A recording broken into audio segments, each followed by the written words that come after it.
রহমতুল্লাহি ওয়া বারাকাতুহু। আপনারা যে পরিমাণ মানুষ উপস্থিত আছেন, সালাম আওয়াজ করলে কি এরকম হয়? আসসালামু আলাইকুম ওয়া রাহমাতুল্লাহি ওয়া বারাকাতুহু। মাশাআল্লাহ, সবাই ভালো আছেন?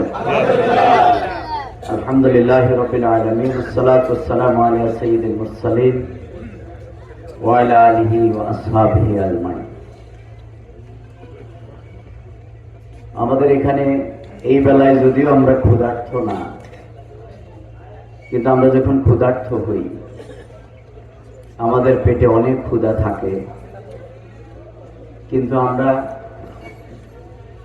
এই ক্ষুধা নিবারণের জন্য আমাদের 5টি আঙ্গুলের মধ্যে যদি একটি আঙ্গুল দিয়ে ভাত খাই, তাহলে কি আমাদের তৃপ্তি মিটে? আমাদের ক্ষুধা নিবারণ করতে কত সময় লাগবে? অনেক সময়। এবং আপনি যতবারে এক আঙ্গুল দিয়ে ভাত উঠাইবেন, আসলে উঠবে না। আর যদি ভাত আর একটু শক্ত হয়, তাহলে তো কোনো কথাই নেই, নাকি বলে? আর আপনি যদি 5টি আঙ্গুলকে একসাথে করেন, তাহলে আমরা প্রতিদিনই খুব অল্প সময়ের মধ্যেই আমাদের ক্ষুধাকে আমরা নিবারণ করতে পারি। আমাদের এই সমাজ হচ্ছে সব মানুষের সমন্বয়ে একটি সমাজ। এই সমাজের কাউকে বাদ দিলে আমরা চলতে পারি না। আমাদের সবাইকে মিলে আমাদেরকে এগিয়ে যেতে হয়।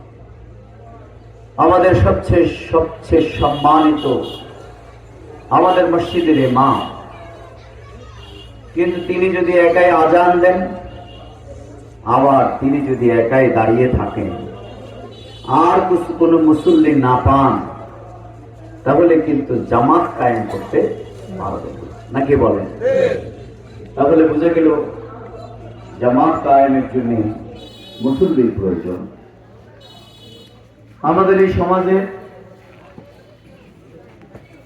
যত তৃণমূল পর্যায়ের মানুষ আছে, আমরা অনেক সময় ভাবি এরা গুরুত্বহীন, কিন্তু আপনি কি একবার চিন্তা করে দেখেছেন এরা সবচেয়ে বেশি গুরুত্বপূর্ণ? আপনি ধরুন কুরবানির ঈদ আসে, আমরা প্রত্যেকে তার এবিলিটির আলোকে বড় একটা গরু কিনি, কোরবানির জন্য আমরা প্রস্তুতি নিই, বিরাট আনন্দ।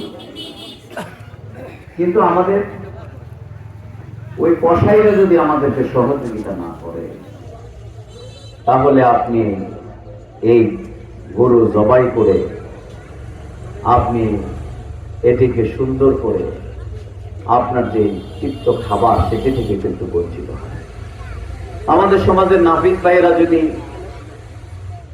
স্ট্রাইক করে, তাহলে এখানে